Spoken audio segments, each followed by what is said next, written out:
Wow. We're off to a rousing start. Speaking of rousing start. Suns set the Clippers. Phoenix scores 50 in the third quarter. Devin Booker goes for 47. I caught that, Wiles. That was nice. The sunset. Nick Well, didn't catch it. you're a fan of a pun. Yeah, I caught it. KD had 31. Here's the dynamic duo after the game. It was spiritual.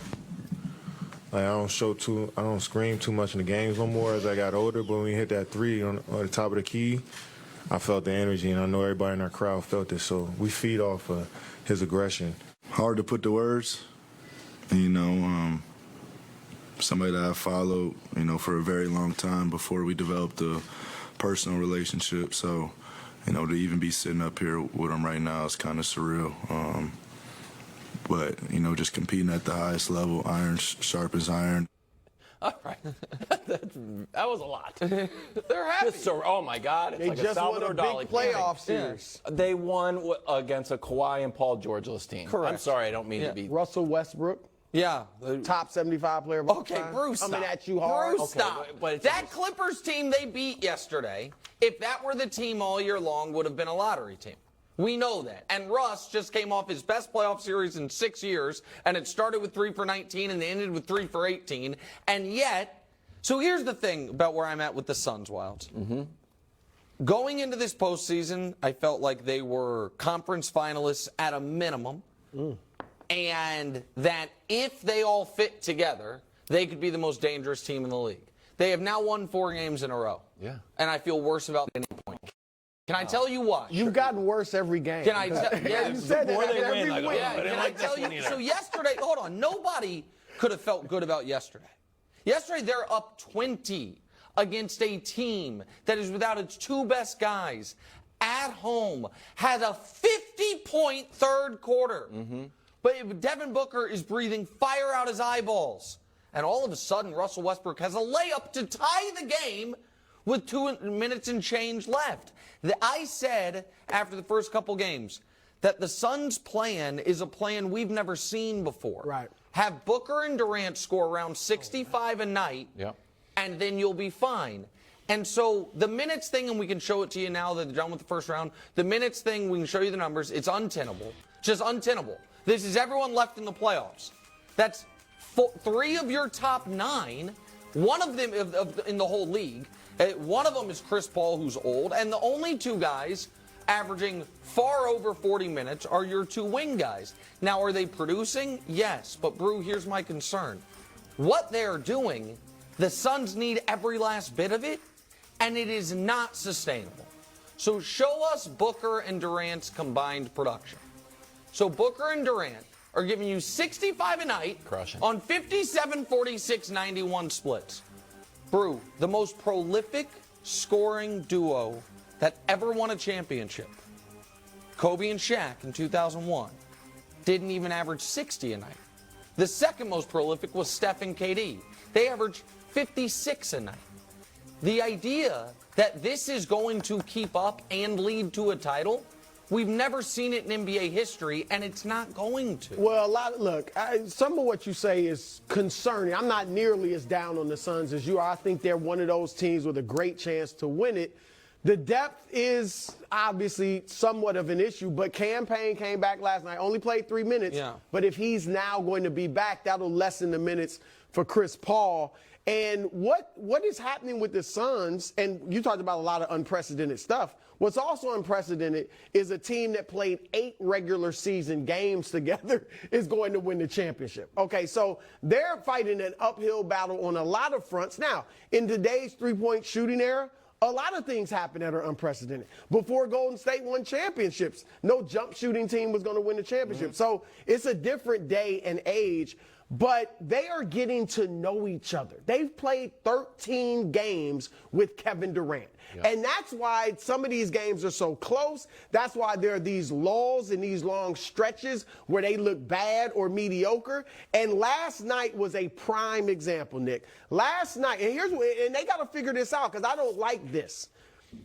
Why that game got close was because they forgot about Kevin Durant. Monty Williams forgot about him. Chris Paul forgot about him. And Kevin Durant didn't step up like he does to the media and say, I'm Kevin Durant. Y'all know who I am. They were running in the fourth quarter like it was the 2016 Warriors and Kevin Durant was Harrison Barnes. Like, I'm there in the corner, available if you need me. It's insane. He went from the 10 It's insane. from the 10-something minute mark. Yeah. When he hit a jumper, it was 116.97. Yeah. He didn't shoot. He barely touched the ball. Yes. He didn't shoot for the next 10 minutes. And that's when the Clippers outscored them 33-16. And I think that was and like a Durant transition isn't layup. shooting? Yes. Like you said, he was standing in the corner.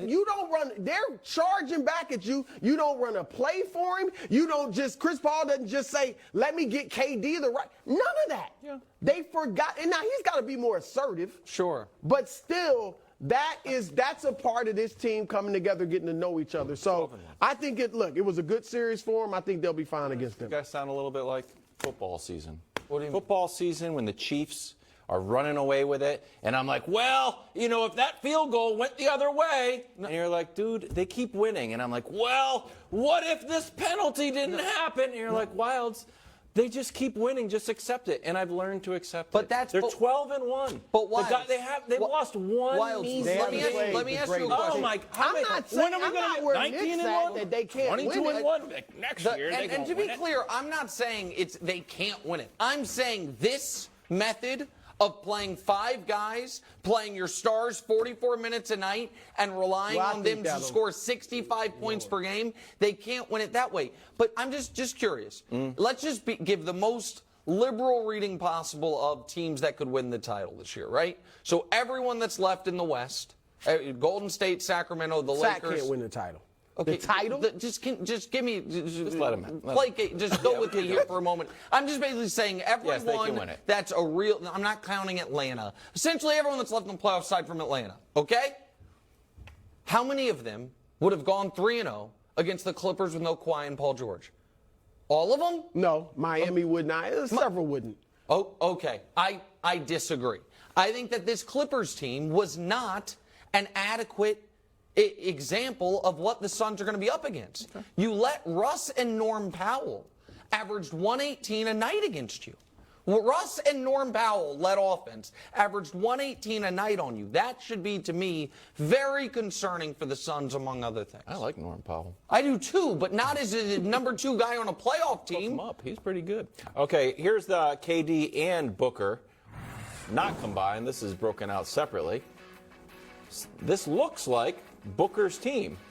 Brew, are you surprised Booker outplayed Durant in this particular series? No, look, I don't like necessarily using the word outplayed because they're teammates, obviously, and they're working together. But Booker was better, there's no doubt about it, and they both played really well. But no, I'm not surprised because, number one, the defense is focused more on stopping Kevin Durant. Yeah. Okay, so it's easier for Devin Booker. Devin Booker is enjoying what Kevin Durant enjoyed in Golden State. Correct. Where, the defense was focused on Steph. So Durant, if you can shoot, then you're getting open looks, you're getting single coverage, and a great player like a Durant or Devin Booker is going to be able to exploit that. So that's number one. Booker's, a great shooter, and he's getting less defensive attention than he ever has. And then, two, Devin Booker's just flat out more assertive than Kevin Durant. Kevin Durant will sit there for 10 minutes, and if you don't give him the ball, just kind of run back and forth up and down the court. I guess some of it is that this is Devin. He's been on the Suns for a long time. He's used to his teammates. But still, Kevin Durant, he did it with Russell Westbrook. It's everywhere he's ever been. He wouldn't take the throne. He didn't take it from Kyrie. He's that type of, Skip Bayless used to refer to him as like a superstar role player, a superstar second guy. He's shown us over 15 years that he's not going to say, look, give me the rock. They're coming back. Give me the ball. I'm Kevin Durant. Y'all know who I am. The only times I've seen him do that are the 2 finals against LeBron, where his team. Did he? Yeah, he did. Where his team was fully healthy, and he basically said, I'm taking this over. Yeah. When they gave it to him, though. Steph was an accommodating superstar. Yes, I understand, but the point that I'm making is Durant is far better than Kyrie. Durant was far better than Russ. Durant and Steph call it a wash, and Durant is better than Booker. Much respect for Booker. We'll see if he makes it in Club Superstar next week. He's better than him. He has always let those other guys, if they want to cook. And it's just his nature. The only times where I saw that not happen were the 2017-2018 finals where against LeBron, where I thought I think it was just a smart team passing it to Kyrie. I don't think if they had been a little more, we're not looking for him or we're not going to get it to him, I don't know that he would have taken it. Russ came back to earth last night, 14 points, made 3 shots, missed 15.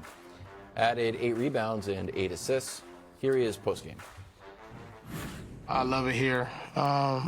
I love the people, just the fans overall, just the embracement of not just me, but, my family and close friends, and just the ability to be able to go out and compete. I know it was end of the year and a lot of different things happened, but I'm grateful, and, I definitely love being here.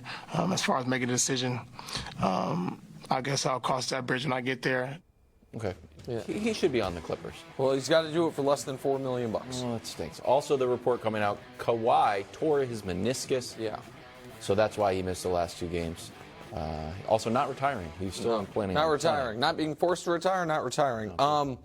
So here's the deal. I feel badly for Kawhi, and I think Wild's got it exactly right. Wild said last week or 2 weeks ago, when the news came down, that we should look at Kawhi not as a healthy player that gets injured, but as an injured player that fights to get healthy. But if after taking last year, I shouldn't say taking it off, but after not playing last year and then load managing all the way through the year to get ready for the playoffs, he lasted, according to the reports, he hurt his knee in game 1. Less than 1 playoff game without hurting his knee. You can't rely on him. You have the 30th pick this year. You don't have a pick next year. You don't have a pick in 26. You swap picks in 25. You have no cap flexibility, and the new CBA comes down the hardest on 2 teams, the Clippers and the Warriors, because they've been the big spenders. That's why the most they can offer Russ is $3.8 million.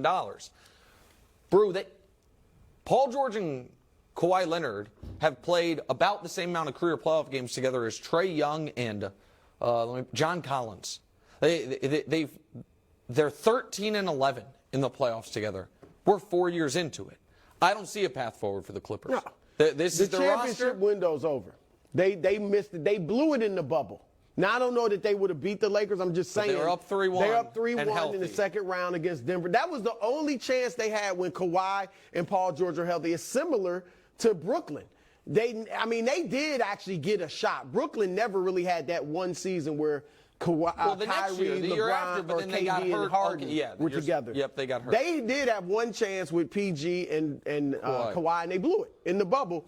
Going forward, look, I would talk to teams about Kawhi and PG, but no, who's taking their contracts?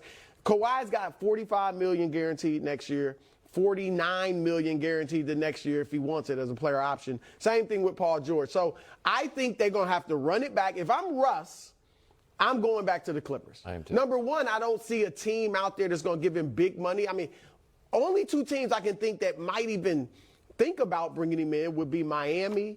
And, I mean, if Washington wants to just, they do silly stuff like that. So maybe he's feel happy. you. So, well, look, he's made nearly $350 million in his career. He's at home in Los Angeles. The Clippers want him and need him to some degree. He fits. He should stay with them, even if it's for $3.8 million. Because I don't think anybody's giving him big money. So if he went anywhere else, it'd be only a little more. Can I tell you why I don't think that's going to happen? Because I don't think it's about the money, but it's about what the money represents. And Russ, I think, feels somewhat fairly, somewhat unfairly, that he has been wildly disrespected. Sure, but by the media, by teams, over the last 2 years. Over the last couple years. And Wilds, you don't think that his pride We'll see if that What's the will option? get in the though? way. You don't think a team's going to give him? I think someone will give him $12 million, $13 million. I think the Miami thing's an interesting one. Okay. I think because that would be interesting because they could probably. But use I him think too. that Wilds, it would. Again, I don't know Russ. I'm not pretending I know Russ. This is just from reading him, from watching him for 15 years. That I think he would feel like it would be admitting defeat. Like those folks that were saying, I wasn't a great player anymore. I kind of proved this series I kind of could be, but now I'm playing for less than $4 million, close to the league minimum. Charlotte, make $12 million, not make the playoffs, be unhappy. Can I ask you a question? Do any of us think that the Clippers are championship contenders? Not championship. So you're going to But play, they could make the playoffs. Right, but there's a in. lot. But I think there's a lot of teams that with Russ as the guy could find a way into the playoffs. It'd be one thing to take the money if it's like we're going to go win a title, but you're not with the Clippers. All right, let's move forward. Denver won. Joker had a bad shooting night, but ended up with 28, 17, and 12. Game 1, Denver on Saturday. This is a rematch. A little fireworks from a few years ago. Remember this? Oh, yeah. That's right. Remember, Joker's brothers were not happy about that. They got swept and you got thrown out. Yep. Denver favored by 3 in Game 1. Yep. Nick, who do you have? You're a big fan of the Joker. I had Lakers Suns in the conference finals. And I think I had the Suns over the Nuggets in 6, if I remember correctly. I don't feel that way anymore. I think the Nuggets are going to win. Wow. I think he likes Denver. I think that the Interesting. minutes plus what I think has been a very porous Suns defense that the Clippers couldn't take full advantage of, plus the altitude of Denver, plus the what is a 5-man rotation, 6-man rotation, all of that. I don't know who on Phoenix can guard Jamal Murray. I know that Jokic this year against Phoenix averaged 31, 17, and 12. I'm shocked because I have not been exactly the biggest Nikola Jokic and Nuggets guy, but I feel differently than I did 10 days ago. I think the Nuggets win the it's series. a good series. Denver's a tough team, especially if Jamal Murray can be bubble Jamal Murray. Yeah. He was for like 2 games against Minnesota. But I'm picking the Suns in 6. I don't want to go back there for a Game 7 if I'm Phoenix at altitude, like you said, in Denver. But I don't think the Nuggets defense is good enough to stop that juggernaut of an offense. The two, clearly the best offensive duo in the league, in Durant and Booker. They had trouble at times with Minnesota. And they're a silly team, as I've said. They're not a smart team. Phoenix is a smart team. They are, great, much more talent than Minnesota. Now, I think if they face the Lakers or the Warriors in the playoffs, the Suns are going to have to be a little more sophisticated offensively. Sure. Okay. You can't just go one-on-one D-Book, one-on-one KD. I think they'll be able to survive against Denver. Suns in 6 is correct.